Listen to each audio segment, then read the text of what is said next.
Тайное оружие Кремля. Первая красавица Советского Союза и объект зависти миллионов женщин, манекенщица Регина Сбарская, должна была сиять до сих пор, но красота не является гарантией счастья. Звезда советских подиумов завершила свою жизнь в психиатрической больнице, покончив с собой. Обстоятельства ее смерти с самого начала вызывали подозрения, а место захоронения оставалось неизвестным почти 40 лет. Существовало множество слухов, и поклонники терялись в догадках о том, где покоится Красная Королева. Однако спустя 37 лет ее брат Владимир Колесников решил раскрыть тайну ее захоронения. Но обо всем по порядку. В 1935 году в Вологде на свет появилась будущая покорительница мужских сердец. Офицер Николай Колесников, гордый отец, решил назвать свою дочку Региной, что в переводе с латинского языка означает «царица». Регина пережила трудные времена Великой Отечественной войны, но это не сломило ее дух. С юных лет она мечтала о сцене и стремилась стать актрисой. Понимая, что для поступления в ВГИК ей потребуется серьезная подготовка, она выбрала экономический факультет, осознавая, что это даст ей возможность находиться в Москве, центре культурной жизни страны, где она могла бы встретить влиятельных и известных людей.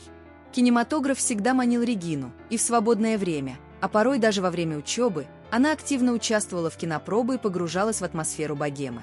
Привлекательная брюнетка с харизмой легко находила общий язык с представителями творческой интеллигенции, чувствуя себя в их обществе, как рыба в воде. Она умела поддерживать светские беседы и привлекала внимание окружающих своим обаянием и умом. После окончания вуза Регина, обладая хваткой и решимостью, продолжила активно штурмовать съемочные павильоны и светские вечеринки. Вскоре ее яркая внешность привлекла внимание известной художницы и модельера Веры Ораловой, которая, не раздумывая, пригласила Регину на работу в Общесоюзный дом моделей на Кузнецком мосту. Так началась блестящая карьера Регины как манекенщицы. Ее не смущало, что в то время модельная деятельность не считалась полноценной профессией. Ее главной целью была слава, и она была готова идти к ней любой ценой. Скоро Регину начали приглашать на показы мод в Европе, особенно во Франции. Неприступная модель приобрела множество поклонников, ведь она обладала не только завораживающей красотой, но и естественным обаянием, которое делало ее поистине уникальной. По некоторым данным, во время зарубежных поездок Регина, свободно владеющая английским и французским языками, активно общалась с известными политиками и представителями элиты, собирая информацию для КГБ. Хотя эта информация не была официально подтверждена, нужно отметить, что Регина имела возможность беспрепятственно выезжать за границу и была единственной моделью, которой, вопреки строгим инструкциям, разрешалось покидать группу во время заграничных поездок. Журналистка Аяя Семынина, работавшая в журнале моды и часто взаимодействовавшая с Региной, в интервью описала брюнетку как холодную и колючую личность.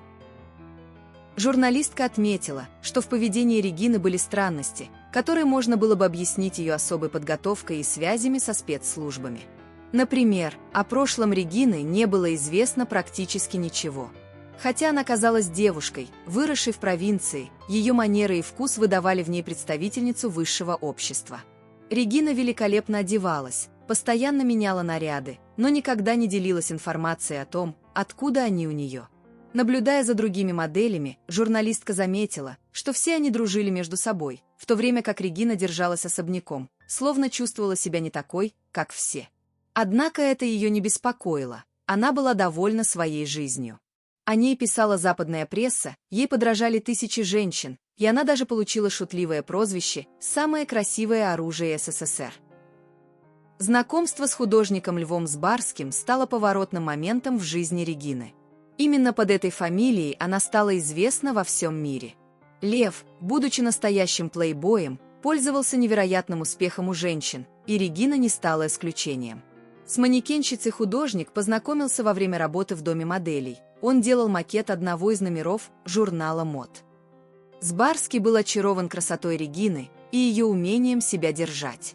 Художник начал активно ухаживать за недоступной Красной Королевой. Сбарский обладал редким обаянием. Походка необыкновенная, какая-то кошачья. В Леву легко влюблялись. А вот Регина в жизни была не очень обаятельной, какая-то неженственная, холодная, резкая. Когда сидели на кухне и травили анекдоты, она казалась там чужой. Зато на подиуме или в кадре Регина преображалась, расцветала, как актриса на сцене, заполняла собой все пространство, вспоминала журналистка Семенина. Пара узаконила свои отношения. 7 лет им удавалось сохранять брак, но тут Регина забеременела. Считается, что Сбарский не хотел от нее ребенка, да и самой манекенщице была важнее карьера. Итог 1: Регина прервала беременность. Так или иначе, отношения супругов испортились. Любвеобильный художник ушел от жены сначала к актрисе Марианне Вертинской, а потом к другой актрисе Людмиле Максаковой, которая подарила ему ребенка.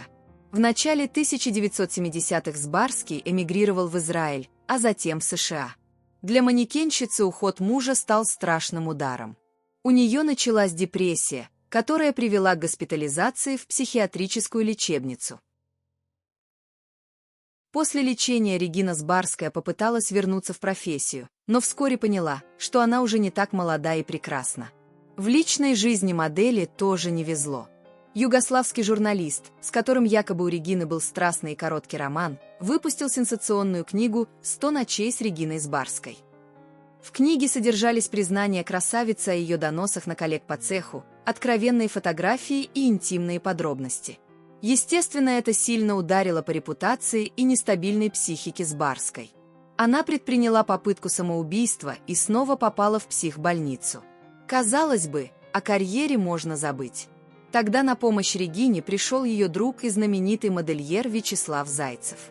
Он пригласил манекенщицу на работу в свой дом моды сразу после того, как открыл его в 1982 году. Но и это не спасло психику модели. Регина Сбарская была не просто потрясающей красавицей, но и умницей. У нее трагическая судьба. Но я ее всегда обожал. Взял в дом моды типовой фигурой, манекенщицей, на которой делали примерки. Работала она и просто уборщицей. Я ее всячески поддерживал до последнего. Она покончила с собой или покончили с ней. Не знаю, говорил Вячеслав о модели.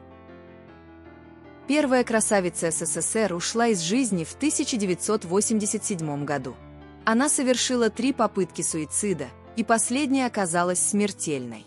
Согласно официальной версии, Регина умерла в психиатрической больнице. Долгие годы о месте захоронения манекенщицы никто не знал. Ходили даже слухи, что урну с прахом Красной Королевы просто-напросто могли забыть в крематории. Брат Регины Владимир Колесников спустя 37 лет развеял все предположения. Знаете, она была в очень плохом таком состоянии, ее бросили, тот же самый Лев Сбарский. Вот вы понимаете, сейчас я начинаю опять нервничать, переживать, все это вспоминать, рассказал мужчина корреспондентам программы Андрея Малахова. На интересующий всех вопрос, где покоится Регина, Колесников ответил, что урна с прахом сестры находится на одном из московских кладбищ. Манекенщица нашла последний приют рядом со своим отцом. Могила без памятника и таблички. Погребением Владимир занимался лично. Семья Сбарской не захотела придавать процесс огласке, поэтому все было сделано в условиях строжайшей секретности. Я там единственный присутствовал, и еще там была соседка по ее квартире. Вот и все. Приехали, положили в гроб, собрали все журналы, она была любителем всякой этой ерунды. У нее было много журналов вот таких. Все, больше ничего. Я ее похоронил, кремировал ее. Никого никогда нигде не было. Эту урну я привез на кладбище и зарыл, пояснил Колесников.